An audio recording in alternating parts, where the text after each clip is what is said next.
예배드리러 나온 너희들을 환영해. 예배드리러 같이 가볼까?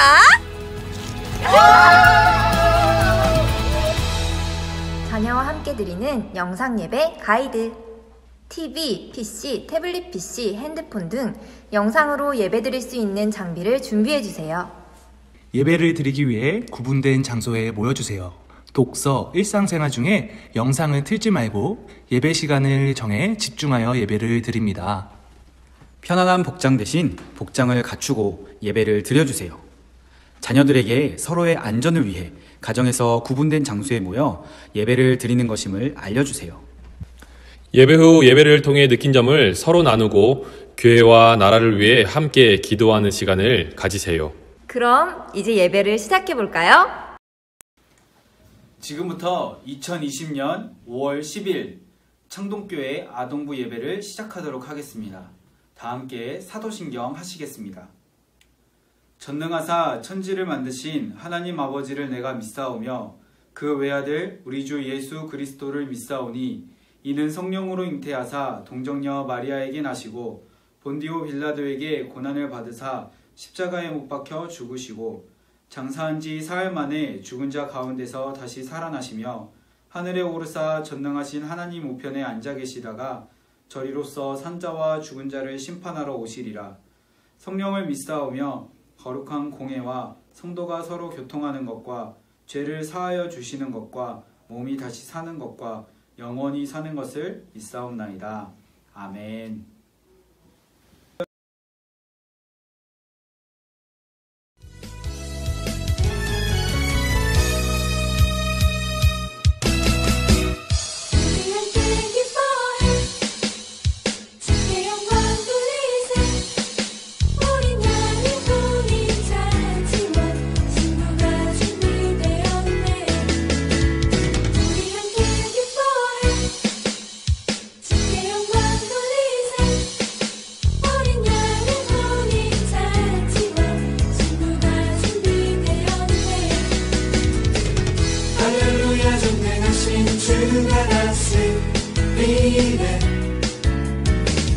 할렐루야 전능하신 주가 다스리네.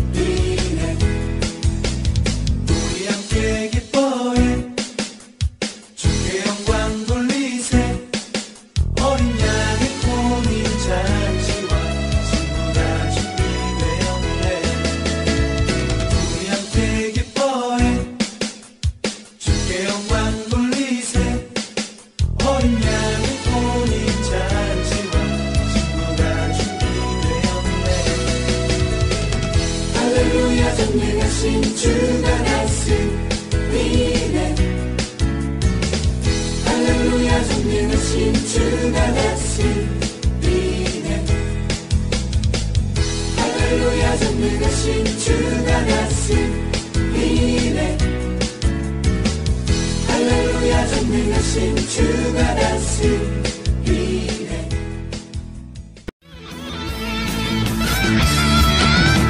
내 안에 부어주소서. 성령의 충만한 기름을 내 안에 충만케 하소서. 성령의 기름을 내 안에 부어주소서. 성령의 충만한 기름을 내 안에 충만케 하소서. 성령의 기름을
우리에게 주신 하나님의 말씀은 사도행전 4장 12절과 18절부터 21절까지의 말씀입니다. 제가 갖고 있는 성경책으로는 신약 192쪽에 있습니다. 여러분들 성경 다 찾은 줄 알고 제가 말씀을 읽도록 하겠습니다. 다른 이로서는 구원을 받을 수 없나니 천하 사람 중에 구원을 받을 만한 다른 이름을 우리에게 주신 일이 없음이라 하였더라. 그들을 불러 경고하여 도무지 예수의 이름으로 말하지 말고 가르치지도 말라 하니 베드로와 요한이 대답하여 이르되 하나님 앞에서 너희의 말을 듣는 것이 하나님의 말씀을 듣는 것보다 옳은가 판단하라. 우리는 보고 들은 것을 말하지 아니할 수 없다 하니 관리들이 백성들 때문에 그들을 어떻게 처벌할지 방법을 찾지 못하고 다시 위협하여 놓아주었으니 이는 모든 사람이 그 된 일을 보고 하나님께 영광을 돌림이라. 아멘.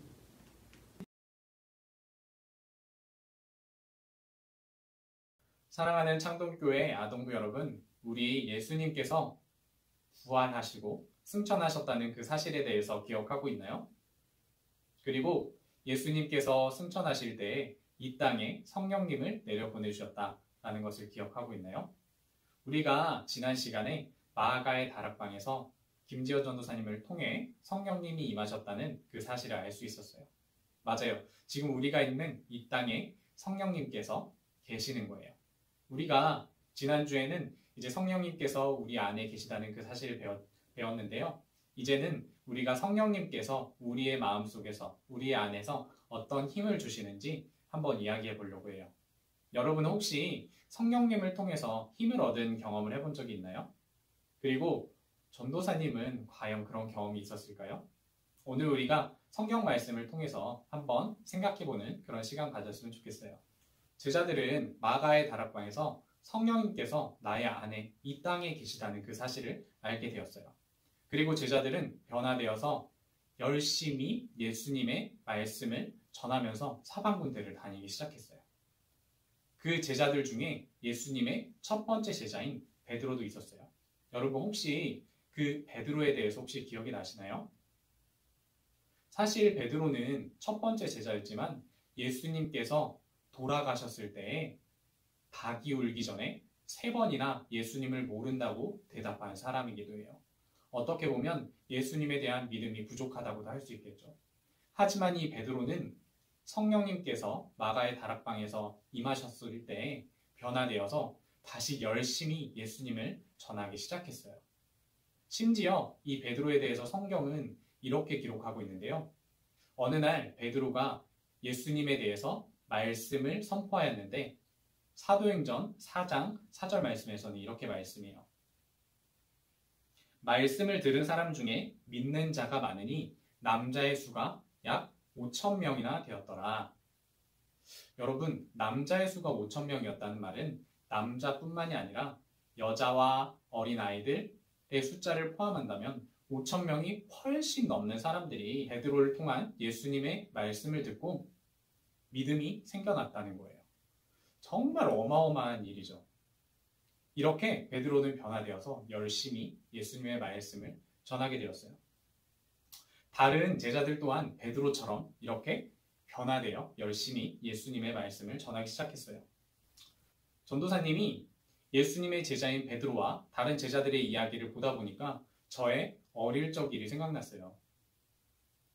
제 어릴 적을 생각해 보면요. 친구들에게 교회에 가서 예수님에 대해서 알아보자 라고 얘기하는 게 정말 어려웠던 것 같아요.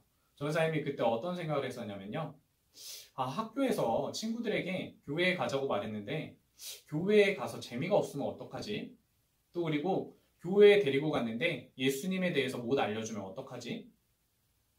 그리고 만약에 예수님에 대해서 말을 했는데 친구가 싫어하면 어떡하지? 라는 그런 걱정들을 많이 했던 것 같아요.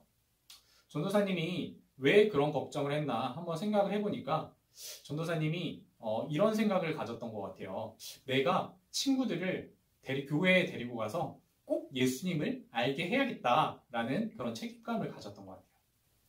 그런데 창동교회 아동부 친구들, 우리는 전혀 걱정할 필요가 없어요. 사실 우리가 친구들에게 교회에 가자고 말을 하는 순간 그 친구들의 마음속에서도 이미 성령님이 일하고 계신 거예요. 그 친구들에게 교회에 가고 싶은 마음을 주신 거예요. 그리고 전도사님이 했던 그런 걱정, 그 교회에 와서 꼭 재밌게 해줘야지, 꼭 예수님을 알게 해줘야지 라는 그런 생각도 여러분이 할 필요가 없는 게 사실 성령님께서 교회에 오게 되면 알아서 해주시는 거예요. 성령님께서는 여러분의 친구들을 통해서 일할 수도 있고요. 또 그리고 우리 선생님들을 통해서, 그리고 전도사님이나 또는 목사님들을 통해서 일해 주시기도 해요. 그러니까 여러분은 전혀 걱정하지 말고 교회에 데리고 오면 성령님께서 일을 해주시는 것을 알 수 있을 거예요. 이제 성경으로 돌아가 볼게요. 성령님을 마음속 깊이 알게 된 제자들은 이제 예수님을 열심히 전하기 시작했어요. 어떤 사람이 뭐라고 해도 예수님을 전하기 시작했어요. 이 성경에서는 어떤 일이 일어났냐면요. 이런 열심으로 예수님을 전하는 제자들을 싫어하는 사람이 있었다고 해요. 그 사람들은 어떤 사람들이었냐면 예수님이 다시 부활하셨다라는 그런 사실을 믿지 않는 사람들이었어요. 그 사람들은 사두개인들이라 불렸어요. 이 사두개인들은 유대교 지도자들과 함께 어느 날 이 예수님을 전하는 이 제자들을 불러 모으게 돼요. 공회라는 곳이었는데요. 그곳에 제자들을 불러 모아놓고 유대교 지도자들이 그 사람들을 재판하고, 그리고 이 주변에 유대교의 수많은 사람들을 불러 모으게 됐어요. 그리고 이 유대교 지도자들과 사두개인들은 이렇게 제자들에게 말을 하게 돼요.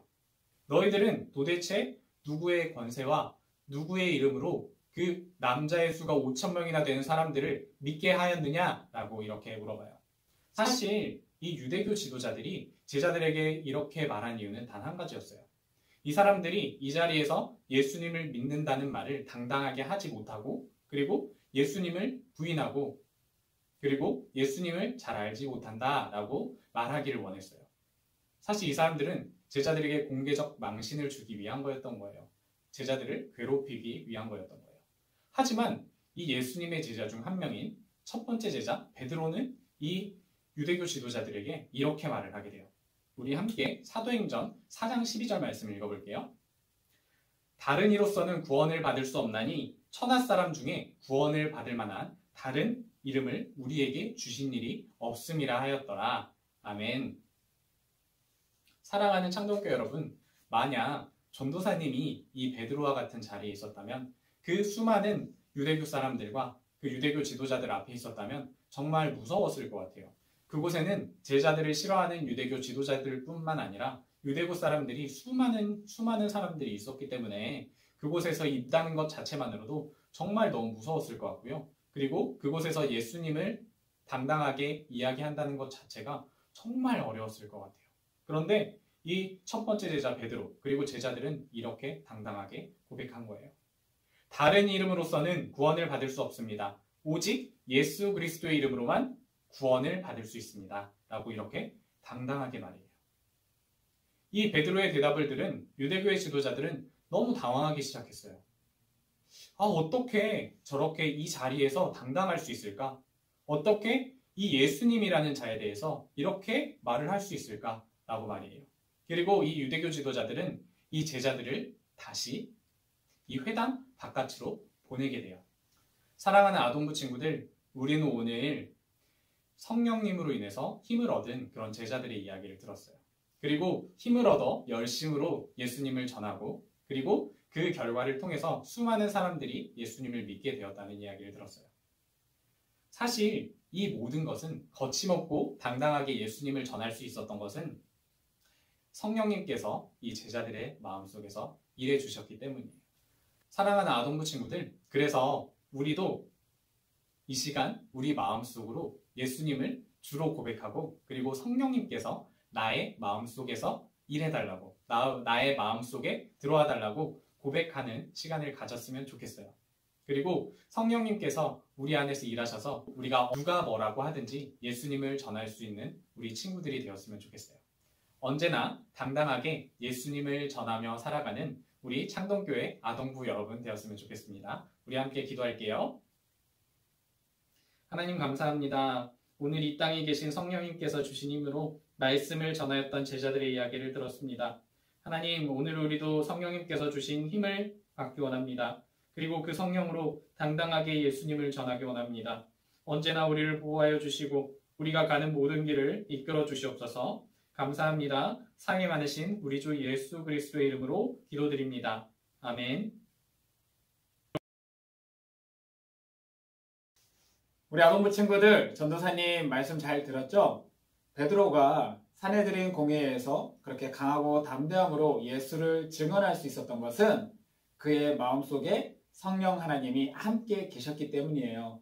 살아가다 보면은 우리가 예수 믿는 사람으로서 살아가기 너무나 힘들 때도 있고 예수님을 고백하기가 부끄러울 때도 있지만 우리 안에 성령님이 함께 계실 때는 우리가 정말로 용기를 내어서 예수님을 드러내는 삶을 살 수 있게 됩니다. 오늘 베드로처럼 여러분도 성령님과 함께하는 삶을 살아갈 수 있기를 원하고 그런 삶 속에 진정한 그리스도인의 모습을 보여주는 사랑하는 우리 친구들이 될 수 있기를 원합니다. 우리 같이 기도하겠습니다. 사랑의 하나님 감사드립니다. 오늘 베드로가 성령이 충만하여서 복음을 전하였을 때 5,000명이 회개하며 돌아오는 역사도 그리고 상해 사내들인 공의회에서 예수 그리스도의 그 이름의 권세를 온전히 전했던 것처럼 강하고 담대한 마음을 가질 수 있었던 것은 바로 그 안에 성령 하나님이 함께 하셨기 때문입니다. 사랑하는 우리 친구들도 성령 하나님과 함께하며 동행하며 그 마음속에 날마다 강하고 담대한 마음이 생겨서 세상을 이기는 아름다운 그리스도인이 될 수 있도록 주님 우리 친구들을 지켜보아여 주시옵소서. 지금은 우리 주 예수 그리스도의 은혜와 아버지 하나님의 무한하신 사랑하심과 또한 우리와 날마다 함께 하시며 주님을 나의 구주로 고백하며 주님을 나의 구주로 전하며 하나님과 날마다 동행하며 살아갈 수 있도록 힘 주시고 용기 주시고 능력 주시는 성령 하나님의 역사하심이 지금 이 영상을 보며 예배드리며 나가는 사랑하는 우리 아동부 친구들의 머리 위에 지금으로부터 영원토록 함께 하시기를 축원하옵나이다. 아멘.